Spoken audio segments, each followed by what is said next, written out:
সিরিয়ায় বাশার আসাদ সরকারের পতন হয়েছে। সেখানে এমন একটা সরকার ক্ষমতা এসেছে যে সরকারের উপরে কারোর ভিন্ন মাত্রার প্রত্যাশা ছিল, আর কেউ কেউ জানে এই সরকার সিরিয়ার স্বার্থ রক্ষা করতে পারবে না। কেন স্বার্থ রক্ষা করতে পারবে না? আর যারা ভাবছিল এই সরকার তাদের খুব পছন্দের সরকার, কেনই বা তারা ভাবছিল এটা পছন্দের সরকার? আর এই যে সিরিয়ার প্রেসিডেন্ট আহমেদ আল সারা, যার নানামুখী কথা কর্মকাণ্ড নিয়ে মুসলিম বিশ্বে বেশ বড় রকমের বিতর্ক সৃষ্টি হয়েছে। কেনই বা এই বিতর্ক? তুরস্কের সিরিয়ার রাজনীতিতে বিশেষ করে এই আহমেদ আল সারাকে ক্ষমতায় বসানোর ক্ষেত্রে তুরস্কের প্রেসিডেন্ট রজব তাইয়িপ এরদোগানের বিশেষ ভূমিকা ছিল। যদি আহমেদ আল সারা মুসলিম উম্মার জন্য বা সিরিয়ার জাতীয় স্বার্থের জন্য খুব উপযোগী না হন, তাহলে কেন এরদোগান তাকে ক্ষমতায় বসানোর জন্য এতটা মরিয়া ছিলেন? এবং এখন এত বিতর্ক আসলে কেন হলো? সিরিয়ার ভেতরের রাজনীতির গল্পটা আসলে কি? সুপ্রিয় দর্শক, আজকের এই ভিডিওতে আমরা সিরিয়ার ভেতর বাইরের মূল গল্পের আদ্যপান্ত জানার চেষ্টা করব। আহমেদ আল সারার বাস্তবতা, অনেক বর্তমান যে রাজনৈতিক কর্মকাণ্ড, বর্তমান যে অবস্থান, এইগুলো আমি আপনাদের সামনে চেষ্টা করব যথেষ্ট পরিষ্কার করে দেওয়ার জন্য। আশা করি আপনারা শেষ পর্যন্ত সঙ্গে থাকবেন। আর ভিডিও যদি ভালো লাগে তাহলে লাইক, কমেন্ট, শেয়ার করবেন এবং চ্যানেলটি সাবস্ক্রাইব করে সাথেই থাকবেন। দর্শক, 2013-14 সালের দিকে ইরাক এবং সিরিয়ায় হঠাৎ করে আবির্ভূত হলো পাগড়ি পরা একদল যোদ্ধার, যারা ইসলাম কায়েম করবে, যারা খেলাফত প্রতিষ্ঠা করবে এবং ইসলামী শাসন ব্যবস্থা সেই খোলাফায়ে রাশেদিনের সোনালী অধ্যায় ফিরিয়ে আনবে। ইরাক এবং সিরিয়ায় অসম্ভব দ্রুত গতিতে তারা ঢুকে পড়ল এবং এবং বানের পানির মতো অসম্ভব দ্রুত গতিতে চারিদিকে ছড়িয়ে পড়ল। সিরিয়ার বিরাট অংশ তাদের কন্ট্রোলে নিয়ে নিল, ইরাকের বিরাট অংশ কন্ট্রোলে নিয়ে নিল। মাথায় পাগড়ি, বেশিরভাগই কালো, বেশ বড় বড় দাড়ি, গায়ে জুব্বা, দেখতে একেবারেই ইসলামী আমলের লোকজনের মতো, ইসলাম অনুসরণকারী লোকজনের মতো। দেখে বোঝার উপায় নেই তারা মুসলমান নয়, তারা মুসলিম উম্মার জন্য কাজ করছে না, তারা সত্যিকারের খেলাফত প্রতিষ্ঠা করতে আসেনি। তাদের চেহারা, সুরত, এগুলো দেখে বোঝার কোনো উপায় ছিল না। ঘোষণাটা তারা খুব মুখরোচক দিয়েছিল, খেলাফত কায়েম। সারা বিশ্বের সাধারণ মুসলমানরা ব্যাপকভাবে তাদের এই বক্তব্য, তাদের এই চিন্তা চেতনা, তাদের এই কথাকে গ্রহণ করলো, একেবারে বলা যায় গোগ্রাসে গিলল। কিন্তু পেছনে থেকে গেল অনেক কালো অধ্যায়, ইতিহাসের অনেক সম্ভাব্য কাহিনী। কি সেই কালো অধ্যায় এবং কি সেই সম্ভাব্য করুণ কাহিনী? কালো অধ্যায় হলো এই যে যারা খেলাফত প্রতিষ্ঠার নামে বানের পানির মতো ছড়িয়ে পড়লো ইরাক এবং সিরিয়ায়, তারাই অল্প কিছু দিনের ভেতরেই এমনভাবে মানুষ হত্যা শুরু করলো, নারীদের ধর্ষণ করলো, এমনভাবে অত্যাচার, নির্যাতন, নিপীড়ন চালালো এবং এমনভাবে জোর জবরদস্তি করলো, সরকারি বাহিনীগুলোকে নাস্তানাবুদ করে দেওয়ার চেষ্টা করলো এবং তাদের কর্মকাণ্ডের ভেতর দিয়ে খুব অল্প সময়ের ভেতরে পরিষ্কার হয়ে গেল এরা খেলাফত প্রতিষ্ঠা করতে আসেনি, এরা কারোর হয়ে বিশেষ কোনো এজেন্ডা বাস্তবায়ন করতে এসেছে। খুব দ্রুতই বিষয়গুলো অনেকের কাছেই স্পষ্ট হয়ে গেল। বিশেষ করে ইরান এই বিষয়টি খুব দ্রুত বুঝে ফেলল এবং এর পাল্টা ব্যবস্থা নেওয়া শুরু করলো। অনেকে ইরানকে এই খেলাফত প্রতিষ্ঠাকারীদের বিরুদ্ধ শক্তি বলে তখন প্রচার শুরু করলো এবং এই ব্যাপারে, অর্থাৎ খেলাফত প্রতিষ্ঠাকারী সকল্ড যে লোকজন, তাদের পক্ষে পাশ্চাত্য এবং আরব অঞ্চলের গণমাধ্যমগুলো একেবারে চোখ বন্ধ করে সমর্থন দিল, নানানভাবে তাদের কর্মকাণ্ডকে বৈধ করলো এবং ইরান যেটা করতে চাইলো, অর্থাৎ তাদেরকে প্রতিরোধ করার চেষ্টা করলো। সিরিয়ার প্রেসিডেন্ট বাশার আল আসাদ তিনি প্রতিরোধ করার চেষ্টা করলেন, ইরাকের তখন মালিকি সরকার, সম্ভবত নুরি আল মালিকি, তারা প্রতিরোধ করার চেষ্টা করলেন। সবাইকে তখন ইসলাম বিরোধী আখ্যা দেয়া হলো, মুসলিম বিরোধী, মুসলিম স্বার্থের বিরোধী এটা চেষ্টা করা হলো প্রতিষ্ঠা করার জন্য। কিন্তু বাস্তবতা আসলেই নির্মম, এবং এই কথিত খেলাফত প্রতিষ্ঠাকারী কারা ছিল তাদের বিষয় পরিষ্কার হয়ে গেল। এবং পরিষ্কার হলো সবচেয়ে এই বিষয়টি যে এরা প্রকৃতপক্ষে মুসলমানদের স্বার্থে তো নয়ই, বরং মুসলমান এবং ইসলামদের ধ্বংস করার জন্য এসেছেন। তারা যে সমস্ত উগ্রবাদী সন্ত্রাসবাদী কর্মকাণ্ডে জড়িয়ে পড়লো, যেগুলো করতে থাকলো, তাতে সারা বিশ্বের কাছে এই মেসেজ যেতে থাকলো যে ইসলাম বুঝি এমনই, ইসলাম বুঝি এমন উগ্রবাদী, এমন সন্ত্রাসী। অতএব তারা যে প্রকৃতপক্ষে ইসলামকে সর্বনাশ করতে এসেছে, এইটা একটা পর্যায়ে গিয়ে মানুষের কাছে পরিষ্কার হলো। এর ভেতরে ইরাক এবং সিরিয়ায় হাজার হাজার মানুষ প্রাণ দিল। শুরু হলো লড়াই। এক পাশে পশ্চিমা এবং আরব বিশ্বের ব্যাপক সমর্থন পুষ্ট, তুরস্কের সমর্থন পুষ্ট এই আইএস, এবং এখান থেকে অনেকগুলো ফ্র্যাকশন তৈরি হলো। হায়াতে তাহরির শাম, এরকম অনেকগুলো সংগঠন হলো, যার কোনোটার পেছনে তুরস্ক, কোনোটার পেছনে আমেরিকা, কোনোটার পেছনে ইসরায়েল, কোনোটার পিছনে আরব বিশ্ব, এইভাবে। বাট সবারই চূড়ান্ত লক্ষ্য সিরিয়া থেকে বাশার আল আসাদ সরকারকে হটাও। ইরাকে তারা খেলাফত কায়েম করেছে এবং অন্যায়, অনাচার, নির্যাতন, হত্যা, ধর্ষণ এগুলো চালিয়ে যাচ্ছে। ইরাকে আসা মানেই হচ্ছে ইরানের সীমান্তে একদম। তখন ইরানের তো গায়ে জ্বালা ওঠার কথা। আলটিমেটলি ইরানও রুখে দাঁড়ালো, এবং এই কাজে সিরিয়ার প্রেসিডেন্ট বাশার আল আসাদ ইরান এবং রাশিয়ার সমর্থন চাইলো, সাহায্য চাইলো। ওপাশে লেবানন থেকে একটা প্রতিরোধকামী সংগঠন বাশার আল আসাদকে সাহায্য করার জন্য এগিয়ে আসলো।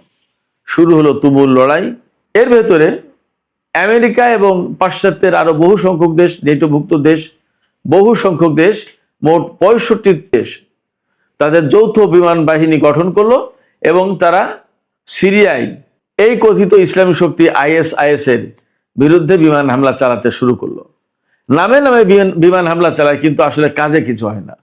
যে বিমান হামলা চালায় তাতে সিরিয়ার সাধারণ লোকজন মরে, সিরিয়ার সরকারি প্রতিষ্ঠান, সরকারি স্থাপনা ধ্বংস হয়, সিরিয়ার সামরিক ঘাটের উপর হামলা চালায়, সিরিয়ার সামরিক বাহিনীর উপর হামলা চালায়, প্রকৃতপক্ষে আইএস এর উপরে হামলা হয় না।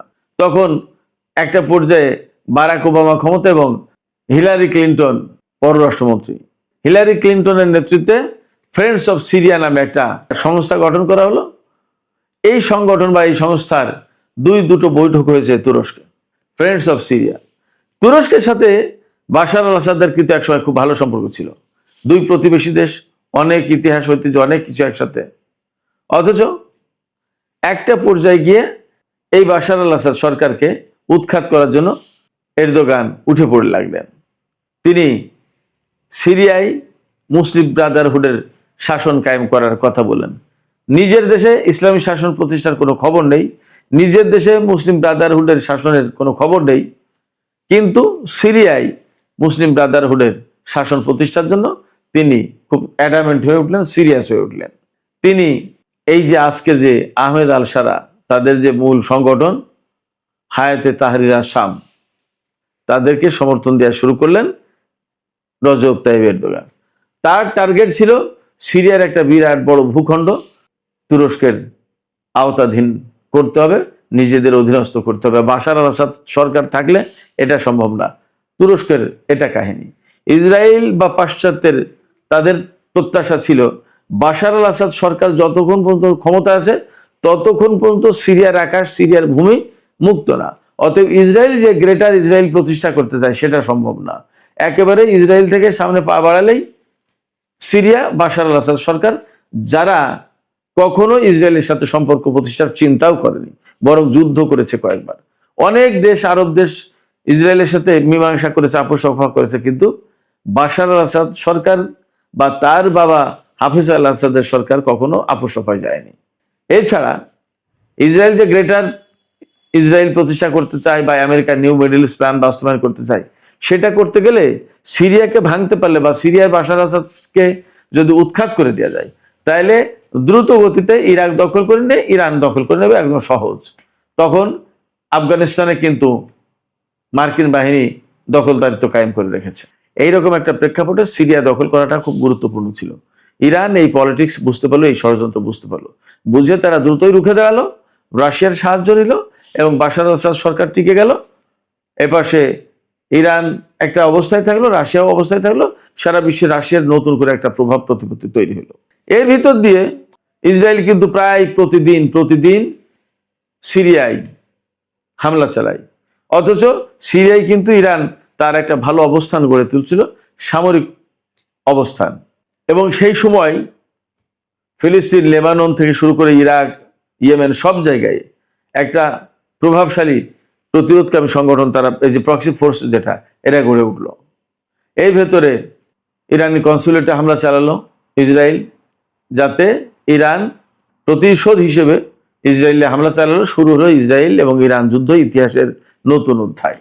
এইগুলো করতে করতে করতে করতে এর ভেতরে যখন সিরিয়াটা বেশ অস্থিতিশীল, ইসরায়েলের হামলা, ইরানের সাথে ইসরায়েলের যুদ্ধ ইত্যাদি ইত্যাদি মোকাবেলায় বেশ একটা অস্থিতিশীল, ঠিক সেই মুহূর্তে তুর্কি সীমান্ত থেকে শুরু হলো বাশার আল আসাদ সরকার বিরোধী আন্দোলন। একেবারে পঙ্গপালের মতো লেলিয়ে দেওয়া হলো। খুব একটা নাজুক সময়ে যখন ইরান, রাশিয়া, বাশার আল আসাদ সরকার বা অত্র অঞ্চলের যে সমস্ত প্রতিরোধকামী সংগঠন যারা ইসরায়েল এবং আমেরিকার বিরুদ্ধে কাজ করে, তাদের বিরুদ্ধে লেলিয়ে দেওয়া হলো। তুরস্ক এই কাজটা করলো, এরদোগান। এবং তখন এমন পরিস্থিতি যে তাদের বিরুদ্ধে যদি সিরিয়ার আসাদ সরকার সামরিক বাহিনী নিয়ে যুদ্ধ শুরু করে, তাহলে সিরিয়ায় রক্ত গঙ্গা বয়ে যায়, অর্থাৎ সিরিয়ায় প্রচন্ড রকমের হানাহানি, মারামারি শুরু হয়। এটা বাদ দেওয়ার জন্য, এটা এড়ানোর জন্য বাশার আল আসাদ সরকার অনীহা প্রকাশ করলো এবং বললো যে এটা আমরা করতে চাই না।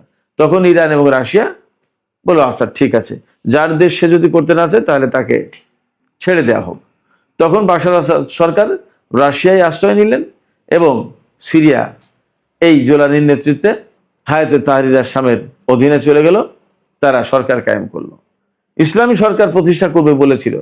কিন্তু জোলানির অধীনে সিরিয়া যাওয়ার কয়েকদিনের ভেতরেই ইসরায়েল ব্যাপকভাবে কয়েকদিন ব্যাপী হামলা চালিয়ে সিরিয়ার সমস্ত সামরিক ঘাঁটি, অস্ত্র, ক্ষেপণাস্ত্র, প্রতিরক্ষা ব্যবস্থা, যত যা কিছু ছিল সমস্ত সবকিছু ধ্বংস করে দিল। এবং তখন তো সিরিয়ার সামরিক বাহিনী সংগঠিত না, আসাদ সরকার কে কার পক্ষে যাবে, অনেক কিছু, কার বিচার হবে কার বিচার হবে না, জোলানি কারে রাখবে কারে রাখবে না, অনেক কিছু। এইরকম একটা সুযোগ নিয়ে ইসরায়েল একদম তছনছ করে দিল সিরিয়াকে। এরদোগান কিন্তু কিছুই বলেননি, কিছুই করেননি। এই পরিস্থিতিতে আজকে জোলানি সিরিয়ার প্রেসিডেন্ট হিসেবে ইসরায়েলের সাথে শান্তি চুক্তি করার চেষ্টা করছেন, নিরাপত্তা চুক্তি, যাতে সিরিয়া ভালো থাকে। ইসরায়েলের হাতে যেখানে গ্রেটার ইসরায়েল প্রতিষ্ঠা করার পরিকল্পনা, পাশ্চাত্যের দেশগুলোর হাতে যখন নিউ মিডল ইস্ট প্ল্যান বাস্তবায়নের পরিকল্পনা, তখন জোলানি ইসরায়েলের সাথে শান্তি চুক্তি করে তার দেশে শান্তি নিশ্চিত করতে পারবে, এটা কি সম্ভব? এবং তুরস্কের প্রেসিডেন্ট রজব তাইয়িপ এরদোগান ঠিকই চুপচাপ বসে আছেন। শুধু তাই না, খুব সম্প্রতি আমি একটা খবর দিয়েছি একটা ভিডিওতে, রাজধানী দামেস্ক থেকে মাত্র 20 কিলোমিটার দূরে ইসরায়েল হাসপাতাল প্রতিষ্ঠা করেছে। এই হাসপাতাল প্রতিষ্ঠার সুদূর প্রসারী পরিকল্পনা আছে। একটা স্বাধীন সার্বভৌম দেশ, সেই স্বাধীন সার্বভৌম দেশের সরকারকে না বলে ইসরায়েল হাসপাতাল প্রতিষ্ঠা করছে, অথচ এই ইসরায়েল একসময় সিরিয়ার ভেতরে প্রবেশ করার সাহস পেত না। আজকে জোলানি সরকার বসিয়ে এরদোগান সাহেব সেই ব্যবস্থা করে দিয়েছেন। একথা বলতে এখন আর আসলে কোনো দ্বিধা নেই। সেক্ষেত্রে কে যে কার হয়ে কখন কোনভাবে কাজ করে বলা এবং বোঝা মুশকিল। সুপ্রিয় দর্শক, আজকে মধ্যপ্রাচ্যের যে পরিস্থিতি, সেই পরিস্থিতিতে কোনো মতেই না সিরিয়ার জন্য, না মধ্যপ্রাচ্যের মুসলিম জনগোষ্ঠীর জন্য, না মুসলিম উম্মার জন্য এই আহমেদ আল শারা ওরফে জোলানি কোনো ভূমিকা রাখতে পারবে, বরং তিনি কারো কারো হাতের পুতুল হয়ে সিরিয়ার প্রেসিডেন্টের পদ অলঙ্কৃত করেছেন। সুপ্রিয় দর্শক, আজকের আলোচনা এখানেই শেষ করতে চাই। আলোচনা শেষের আগে আমি আপনাদের কাছে জানতে চাই, আপনাদের মতামত বুঝতে চাই যে আহমেদ আল শারা বা ওরফে জোলানি তিনি কি আসলেই সিরিয়ার জাতীয় স্বার্থ রক্ষা করতে পারবেন, নাকি তিনি আসলে অন্য কোনো শক্তির পুতুল হয়ে কাজ করছেন? আপনাদের কি মনে হয়? আপনাদের মতামত জানিয়ে কমেন্টে লিখতে পারেন। আর ভিডিও ভালো লাগলে লাইক, কমেন্ট, শেয়ার করবেন এবং চ্যানেলটি সাবস্ক্রাইব করে সাথেই থাকবেন। দর্শক, আজকের আলোচনা